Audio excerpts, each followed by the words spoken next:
I suppose the logical place to start is when I was diagnosed, or what led me to get diagnosed. Round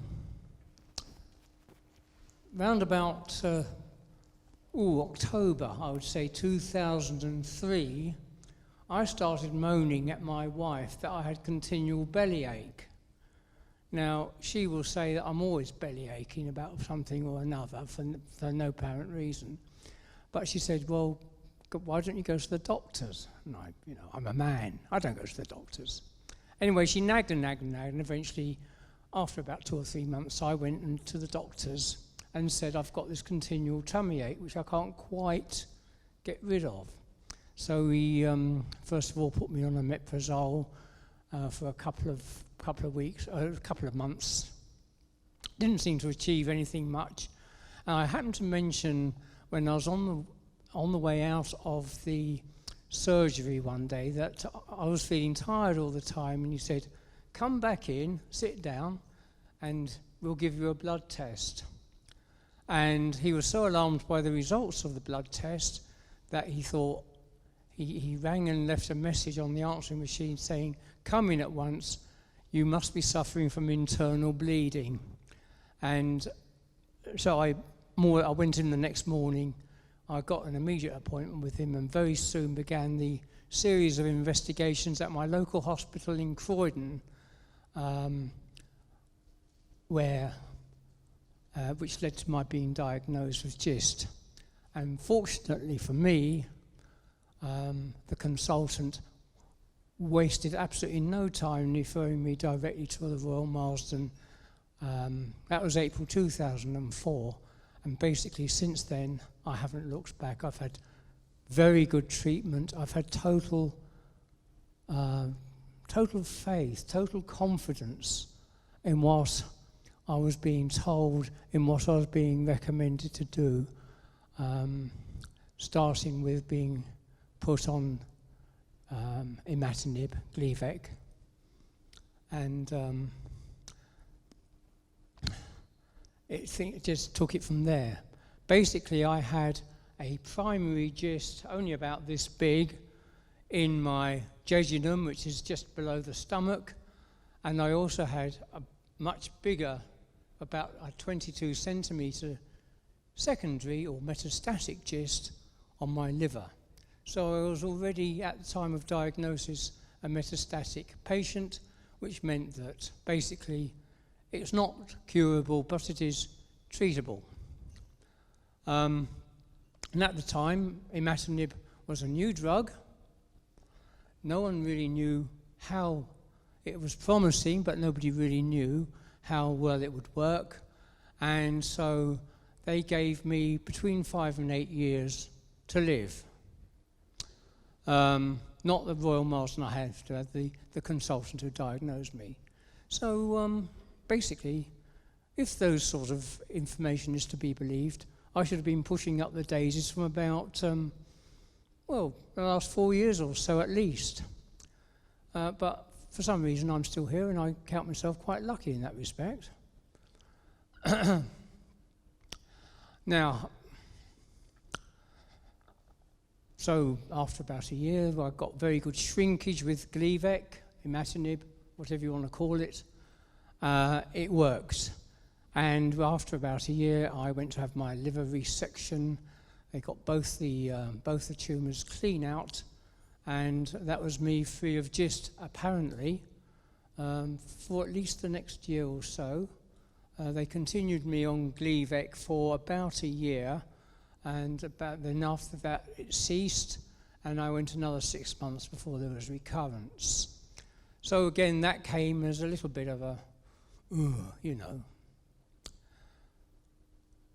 I suppose I just want to roll back to when I was first given the cancer diagnosis, because I guess like all of us, we didn't know how any of us would react when we were actually given a cancer diagnosis before we actually had one. I thought it would be something dreadful. I thought I would probably kind of collapse into a heap. But I found that my reaction surprised me, and I thought, oh, I've got cancer, I wonder what happens next. And I just wonder if that's how anybody else experienced it. Was it just total dread? You don't have to answer the question. I just wonder what I can't be the only one who went through a mixture of positive and negative emotions about being given a cancer diagnosis. One thing I did know was that I was a father of a wide variety of children, because I've been married twice. One was a stepson. One was a daughter by natural birth from my first marriage. And I had also not very long before that adopted a daughter who was then about 3 years old, and I wanted to see her grow up. So I had all those emotions going on, and I think that I wanted to see all of them grow up and see what they did with their lives, although my stepson was by this time already 30. He's 40-something now. My daughter from my first marriage is also grown up and has since presented me with a grandson who's now 4. No, he is 3. But the point I'm making is, although I got the cancer diagnosis, and it obviously meant that my life was changed from the point of view of I've now got to go every 3 months at least for a CT scan. I've got to go and then a week later roughly for an appointment to see how the scan went. That doesn't alter the fact that I was still a husband, I was still a dad,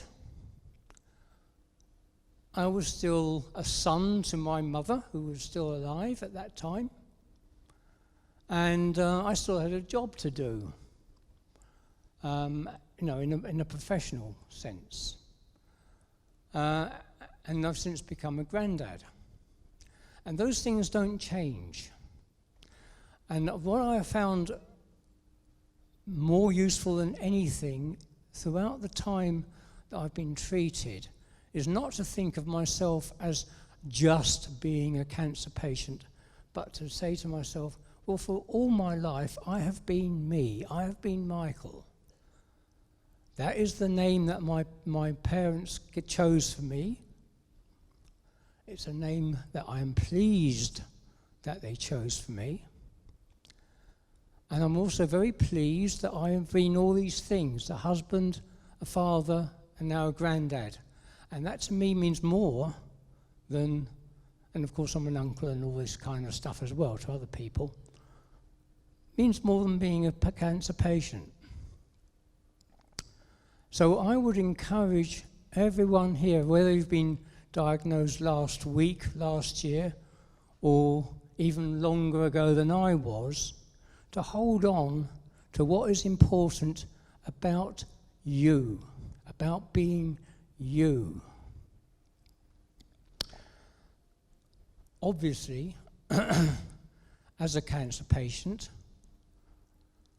there have been lots of ups and downs. But there's been lots of ups and downs in my other personal life. No relationship with your children is ever, or even with your wife, in my experience at least, is necessarily all up and no downs. And the relationship with cancer has been, as the title of this talk suggests, also a lot of downs as well as, but in my case, maybe fortunately, I don't know if I'm lucky or what, but there's also been a lot of ups. as well as downs. Fortunately, the ups seem to be more, take you up higher than the downs take you back down again. Anyway, to return to my story, like I say, after a year I had the operation, and was basically just free for about another 18 months. Then it came back. And they put me back on the Gleevec, and it continued to work for me for another few years. And altogether, from diagnosis in 2004, it worked for me until October 2011. Now, there was a slight little blip in the middle of that. In 2009, they discovered what they called a nodule on my liver. It was within the tumour that was in my liver being controlled by the Gleevec, but this nodule was beginning to grow out of that. And so they sent me along for radiofrequency ablation. Now, who in this room doesn't know what radiofrequency ablation is? Put your hand up, feel free. Right. What it is, what they do, is they put you under general anaesthetic, I hasten to add, into a CT scanner, which then gives the practitioner, the radiologist, a clear view of what he or she is doing in your inside. They then put a kind of a probe and a needle through your body wall straight into the offending tumour.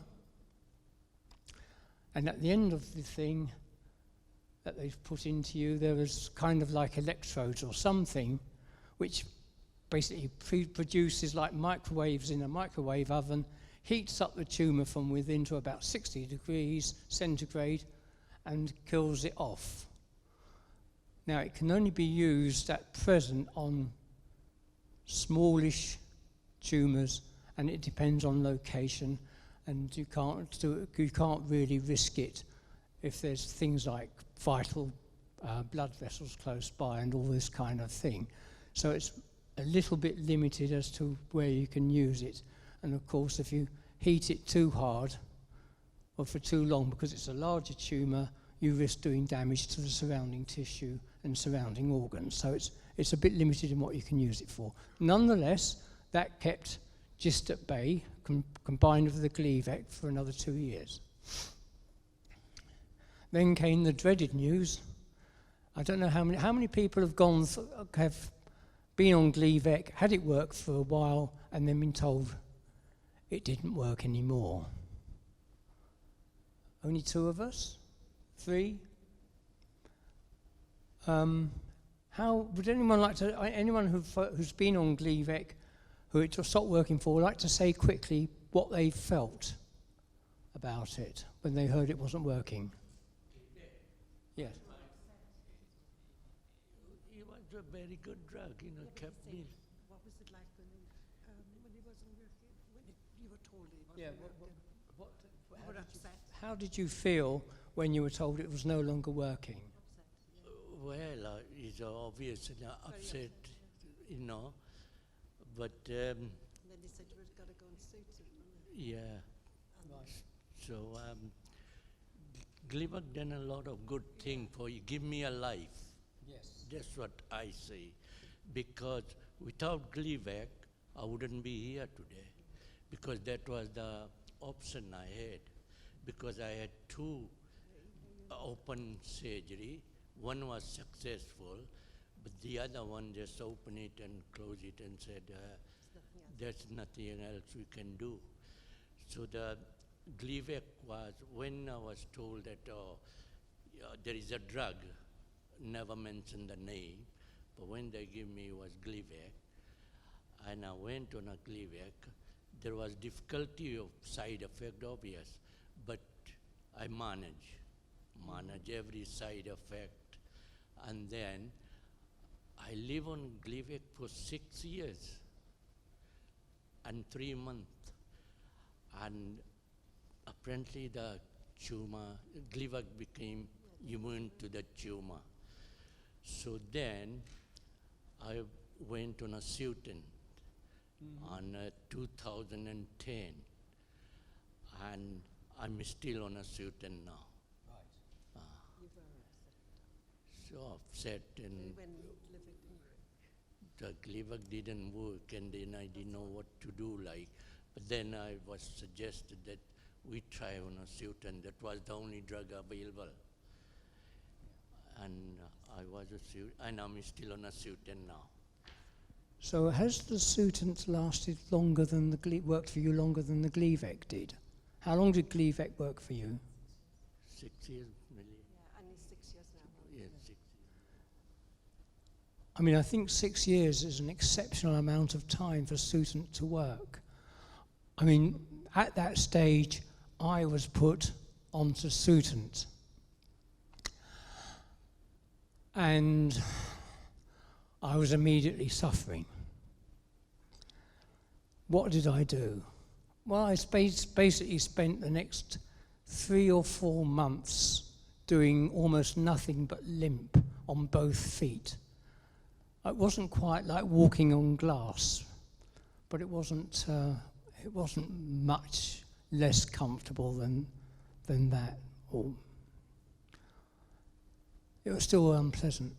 And I was walking very slowly and thinking, is this what I'm really going to go through for the rest of my life?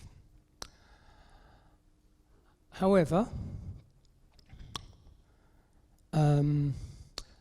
I asked about having a second liver resection, and the Royal Marsden said, and I think quite rightly, that it wasn't advisable. It would be too risky.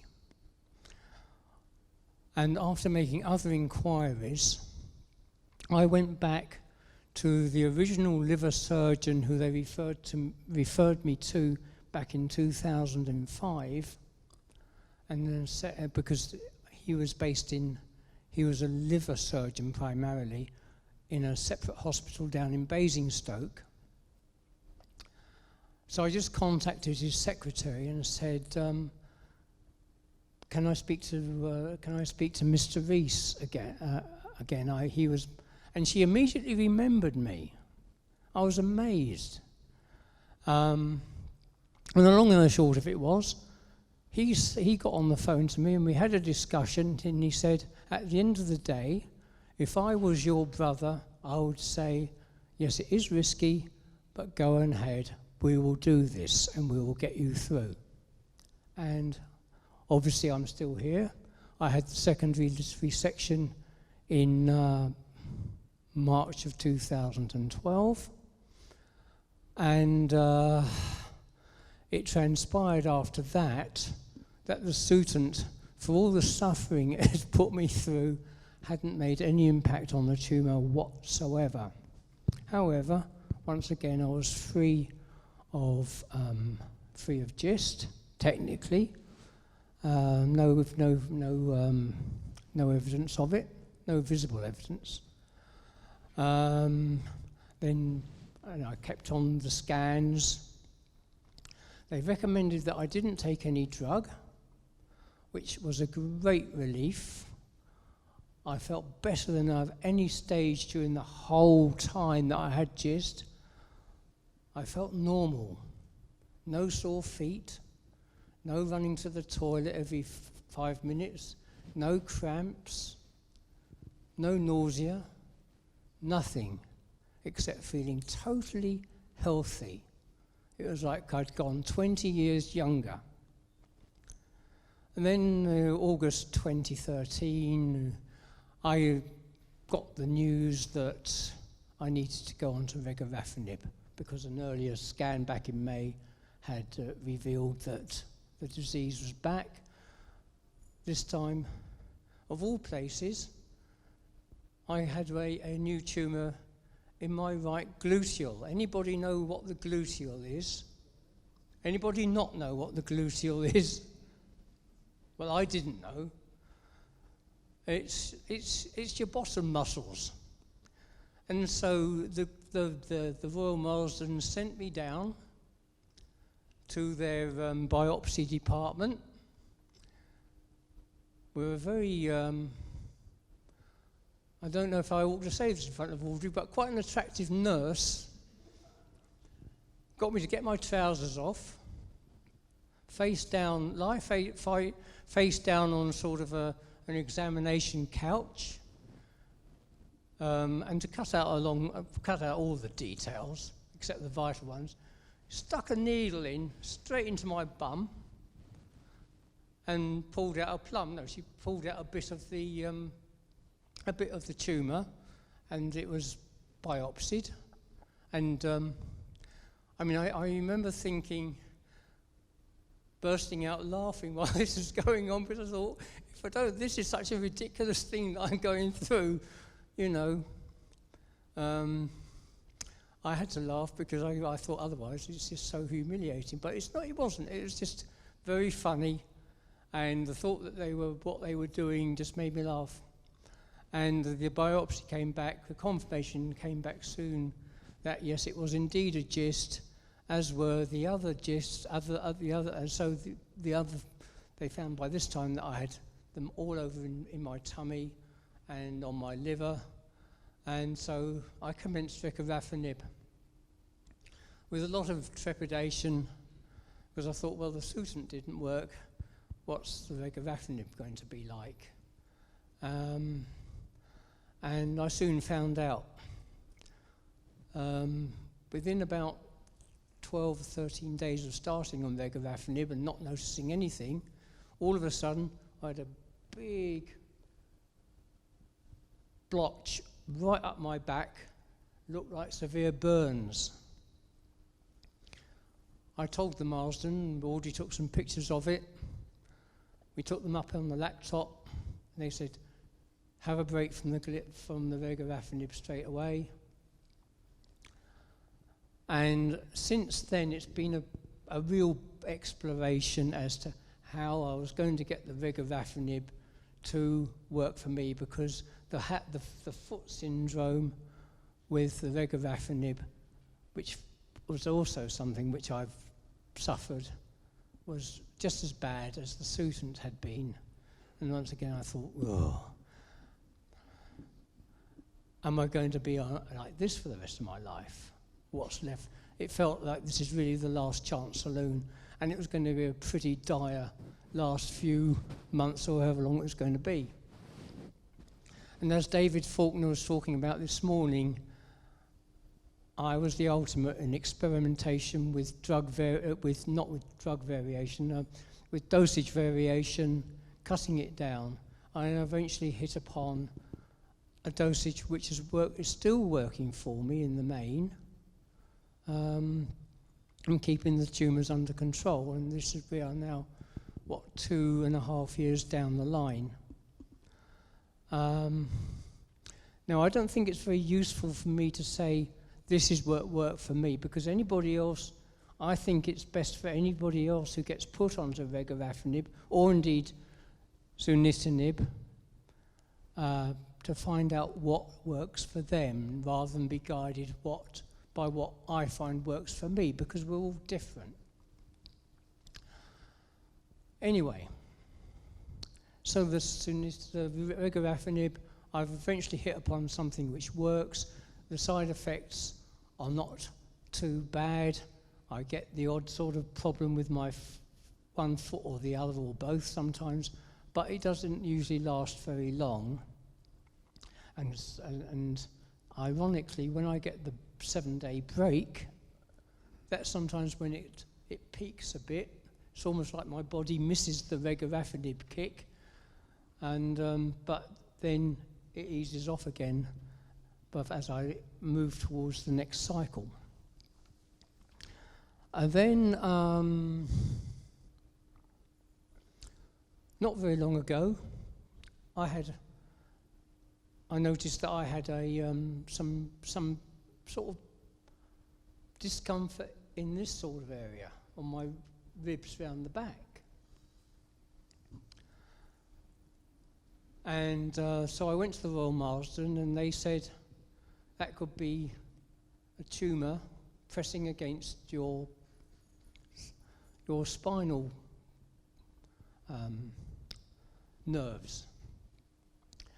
And so they gave me an MRI scan, and it showed that one of the tumours was near my spine, was getting out of control. The regorafenib was still basically controlling the others, fortunately. But this rogue tumour was just getting, it had only gone to about this big, and the MRI picture showed it very, very clearly. And it was about, I suppose, 2 or 3 centimetres away from my spinal column, towards the bottom end of it. Anyway, because they said, what we'll do is we'll give you some radiation treatment. And this has all happened incredibly quickly. I was sent down. Within days, they had done a special CT scan to locate exactly where this tumour was that was causing me the trouble. They called it I think they called it a targeting CT scan. It was done down in the radiotherapy department.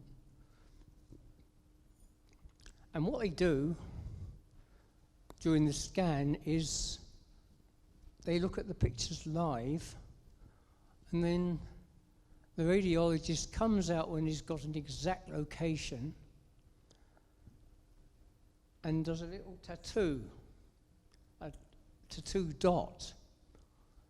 He uses a sort of a sharp instrument to mark it, an exact dot marks the spot, and that which the radiotherapy people subsequently used to line up the radiotherapy, the machine, which is, I don't know if anybody in here has ever seen a radiotherapy machine, but it's really quite you can't really describe it, but the best I can do is, it's like a great big thing which comes arching over the top of you, and at the end of it is what I would describe as the sort of thing you see in ladies' hair salons for drying the hair.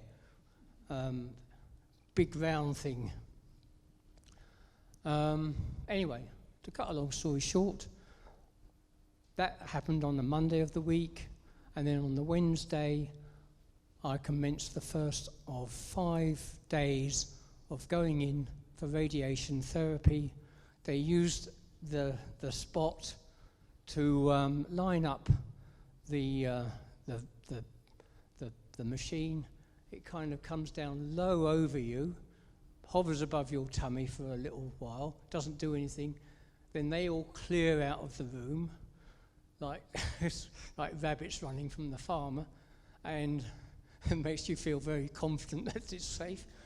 And then it comes down the side of you, a bit like some science fiction film, and it makes a little kind of, you have to lie stock still on this while it happens. And it goes quite quietly next to you on that side, and it goes over the top of you. You feel like you're being watched by some robot, and then it does the same on the other side when it's got lined up. And I went Wednesday, Thursday, Friday, and then Monday, Tuesday. That was literally finished a week or 2 ago. And the achiness in my back has gone. And although I won't know the actual results of that until I go for a scan, a normal CT scan on the 12th of March, which is a Saturday, and I get the results on St. Patrick's Day, the 17th of March, and that's when I'll really know how effective the radiation treatment was. All I can say is that although I had a few days of being up and down like a yo-yo, as opposed, in terms of feeling totally exhausted and run down, now, just over 10 days later, I'm feeling pretty much back to normal, and much happier about things. I'm still on the regorafenib. I'm getting very few side effects, and that, in a nutshell, is my story up to date.